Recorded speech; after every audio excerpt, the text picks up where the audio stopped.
આયુર્વેદમાં જેને અમૃત માનવામાં આવે છે એ ઘી લેવાથી શું આપણે કોલેસ્ટેરોલ, હૃદય રોગ કે પછી બીપીની સમસ્યા વધી શકે? મને ખબર છે કે આ પ્રશ્ન તમને ખૂબ જ સતાવી રહ્યો છે.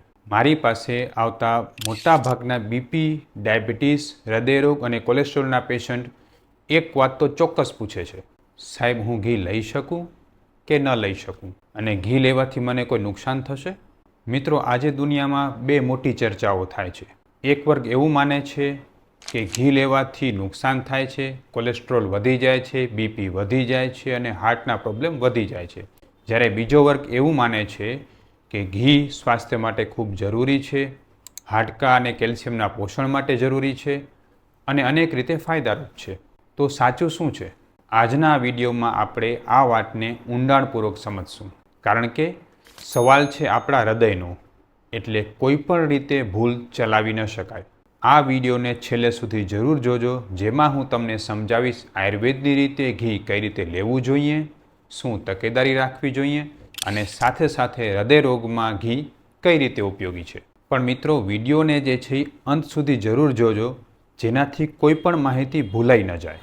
વિડીયોમાં આગળ વધતા પહેલાં મારી આપને નમ્ર વિનંતી છે, તમે કોઈ પણ રોગથી પરેશાન હો અને એમાં આયુર્વેદ દવા કરાવવા ઈચ્છતા હો, પણ તમને શંકા હોય કે આયુર્વેદ દવા લાગુ પડશે કે નહીં પડે, મારો રોગ આયુર્વેદથી ઠીક થશે કે નહીં થાય, તો મારી આપણે નમ્ર વિનંતી છે કે અમારી આ જ યુટ્યુબ ચેનલ, ફેસબુક, ઇન્સ્ટાગ્રામ પેજના બધા જ વિડીયોને શાંતિથી જુઓ. તમને એવા હજારો વિડીયો મળશે કે જેમાં પેશન્ટને આયુર્વેદથી ખૂબ સરસ ફાયદો થઈ ગયો હોય. તમારો આત્મવિશ્વાસ વધશે અને જો તમે કોઈપણ રોગ માટે આયુર્વેદ સારવાર કરવા માટે ઈચ્છતા હો તો તમે અમારો સંપર્ક પણ કરી શકો છો. અમે ઓનલાઈન અને ઓફલાઈન બંને રીતે દવા કરતા હોઈએ છીએ. નમસ્કાર મિત્રો, હું છું doctor Vishal Pandya, MD Ayurveda physician, Panchakarma specialist, Sanjivani Ayurveda hospital, Gandhidham, કચ્છથી. આજના આધુનિક વિજ્ઞાનમાં ઘીને સેચ્યુરેટેડ ફેટ ગણવામાં આવે છે, જેને કારણે મોટાભાગના ડૉક્ટરો ઘી લેવાની ના પાડતા હોય છે. પણ મિત્રો, ખરેખર હવેના સંશોધનો બતાવે છે કે ઘી માત્ર ને માત્ર કોઈ સેચ્યુરેટેડ ફેટ નથી, પણ એમાં અનેક પ્રકારના પોષક તત્વો છે. ખાસ કરીને એમાં બ્યુટ્રિક એસિડ નામનું એક ફેટી એસિડ છે. આ તત્વ જે છે એ આપણા આંતરડા માટે અને પાચન માટે ખૂબ જ ઉપયોગી છે. ઘીમાં રહેલું આ તત્વ આંતરડા માટે એટલું બધું ઉપયોગી છે કે જેને કારણે આંતરડા તદ્દન નવા બનતા હોય છે. અને આધુનિક વિજ્ઞાન પણ એવું માને છે કે જેટલા તમારા આંતરડાને પાચન શક્તિ સારી, એટલું તમારું હૃદય વધારે મજબૂત. અને આયુર્વેદમાં તો સ્પષ્ટ કહેવામાં આવ્યું છે કે ઘી માત્ર ચરબી બનાવે છે એવું નથી. ઘીને આયુર્વેદમાં રસાયણ માનવામાં આવ્યું છે, એક એવું ઉમદા પ્રકારનું દ્રવ્ય કે જે આપણા શરીરને આખું નવું બનાવવા માટે કેપેબલ છે. અને જ્યારે આપણે ઘીની વાત કરીએ છીએ ત્યારે હું માત્ર ને માત્ર A2 કાઉ ઘી એટલે કે દેશી ગાયના દૂધમાંથી વલોણા પદ્ધતિથી બનાવેલા ઘી વિશે વાત કરું છું. આ વાત ખાસ યાદ રાખવાની જરૂર છે. ઘી આપણે કયું લઈએ છીએ અને કયા પ્રકારનું લઈએ છીએ અને કઈ રીતે લઈએ છીએ એના આધારે એ ખાવું કે ન ખાવું એનો નિર્ણય કરી શકાય છે.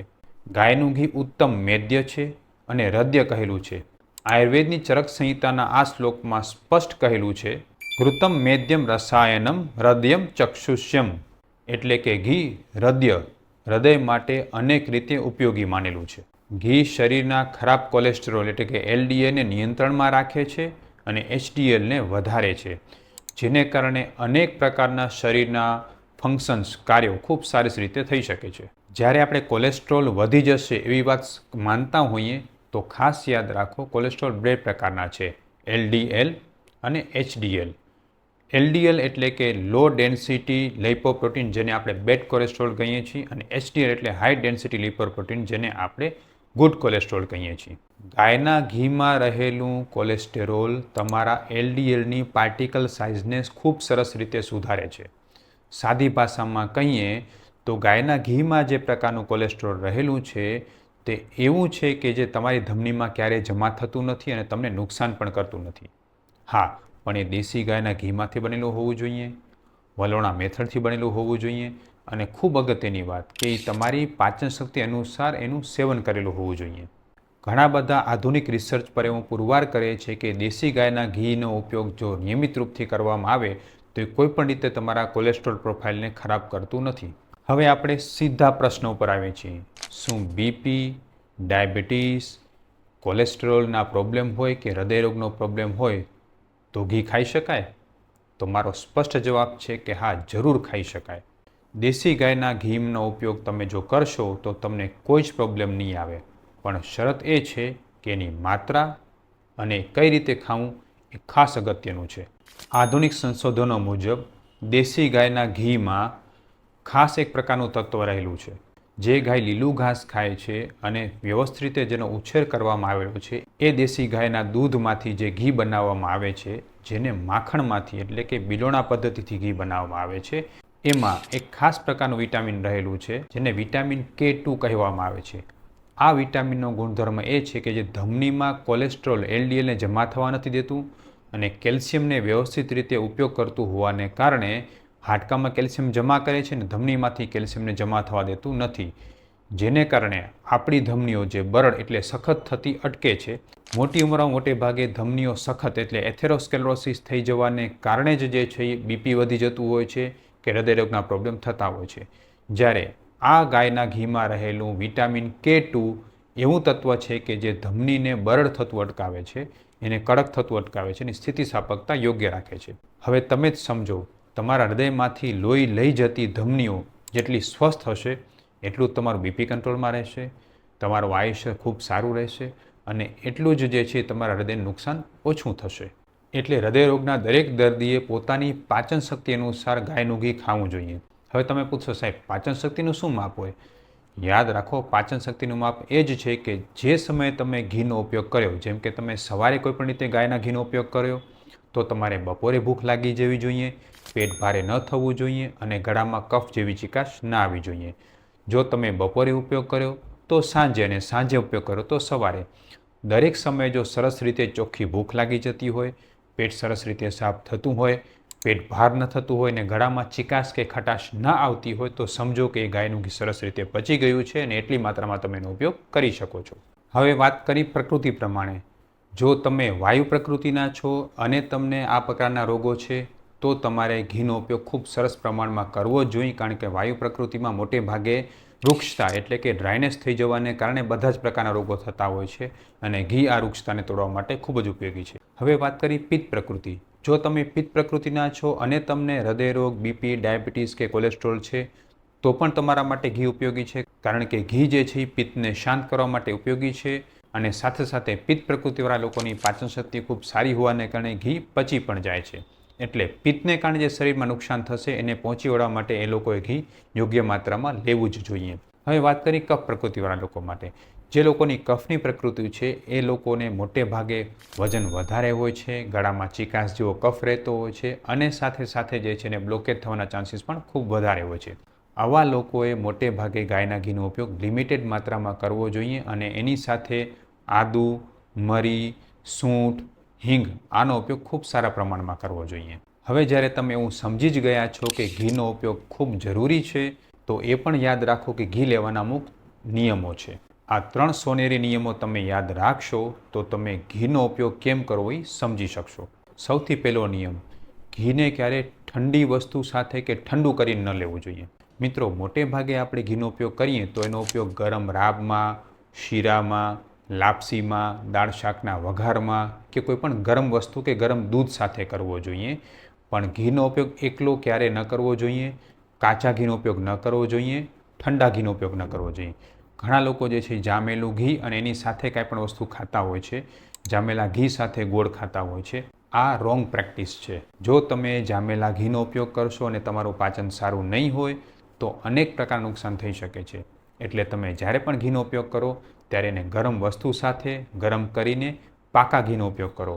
કાચા ઘીનો કે ડાયરેક્ટ ઘીનો ઉપયોગ કરવાનું બને ત્યાં સુધી ટાળો, કારણ કે આજના સમયમાં આપણી કોઈની પાચન શક્તિ એટલી બધી સારી નથી કે જે કાચા ઘીને કે થીજેલા ઘીને ડાયરેક્ટ પચાવી શકે. હવે બીજો નિયમ છે, ઘીને અલગ અલગ વસ્તુ સાથે મિક્સ કરીને લેવાનું ટાળો. જેમ કે ઘીને મધ સાથે સમાન માત્રામાં લેવાથી એ ઝેર સ્વરૂપ ધારણ કરે છે, એટલે ઘીને મધને સમાન માત્રામાં ન લેવું જોઈએ. ઘીને ઠંડા પાણી કે ઠંડી વસ્તુ સાથે ન લેવું જોઈએ અને ઘી લીધા પછી ઠંડુ પાણી ન પીવું જોઈએ. આ વસ્તુને તમે ધ્યાન રાખશો તો ખૂબ સારો ફાયદો થશે. ખાસ કરીને જે લોકો ઘીનું નિયમિત સેવન કરે છે એ લોકોએ બપોરે સૂવાનું ટાળવું જોઈએ અને રાત્રે જે છે મોડા ન જમવું જોઈએ. ત્રીજી વસ્તુ, જ્યારે પણ ઘી શબ્દનો ઉપયોગ કરવામાં આવે ત્યારે માત્ર ને માત્ર દેશી ગાયના ઘી માનવું જોઈએ, કારણ કે દેશી ગાયના દૂધમાંથી આપણે જ્યારે દહીં બનાવશું, દહીંમાંથી છાશ અને માખણ બનાવશું અને માખણમાંથી જ્યારે આપણે ઘી બનાવશું, એ રીતે વલોણા પદ્ધતિથી બનાવેલું ઘી જ સૌથી બેસ્ટ અને ઉત્તમ કહેવાયું છે. માત્ર મલાઈનું ઘી બનાવી લીધું કે બજારમાં મળતા ઘીનો ઉપયોગ કરવો અનેક રીતે જોખમી છે. મિત્રો, જ્યારે તમે બજારમાંથી ઘીનો ઉપયોગ કરો છો તો એમાં 3 પ્રકારના ઘી મળે છે. એક જે છે એ તૈયાર ડબ્બામાં મળતા ઘી, જે ક્યારેય ખાવા લાયક નથી હોતા અને અનેક પ્રકાર નુકસાન કરી શકે છે. બીજા નંબરે એવા પ્રકારના ઘી કે જે છૂટક વેપારીઓ પાસે મળે છે.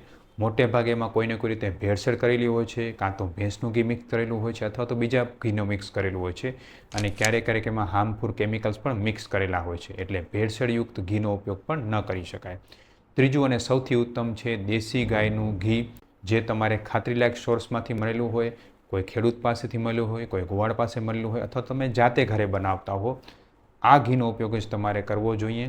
એટલે ઘીના ઉપયોગમાં 3 મુદ્દાઓ જ કીધા.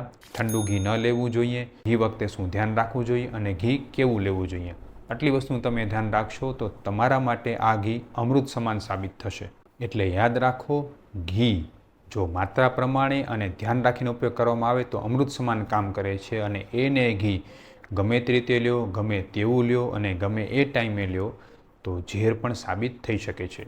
મારો આ વિડીયો ગુજરાતના તમામ પરિવારો સાથે જરૂર શેર કરો. અનેકની ઉપયોગી થશે અને અનેકની ભ્રમણાઓ ભાંગશે, કારણ કે મોટાભાગના લોકો એવું માનતા હોય છે કે બીપી, ડાયાબિટીસ, કોલેસ્ટ્રોલમાં અમે ઘી ખાશું તો અમને હૃદયનો રોગ વધી જશે, નુકસાન થશે. પણ હકીકતમાં આ લોકો ઘી ન ખાઈને પોતાના સાંધા ઘસે છે, પોતાના મગજને નબળું બનાવે છે, પોતાની યાદશક્તિ નબળી બનાવે છે અને અનેક પ્રકારના નુકસાનને સહન કરે છે. એટલે ઘી જરૂર ખાવું જોઈએ, અને કઈ રીતે ખાવું જોઈએ એની બધી જ માહિતી મેં આપી છે. છેલ્લે તો એટલું જ કહીશ કે તમારા સ્વાસ્થ્યની જવાબદારી મારી ઉપર છે. સ્વસ્થ રહો, મસ્ત રહો. જય શ્રી કૃષ્ણ, જય આયુર્વેદ.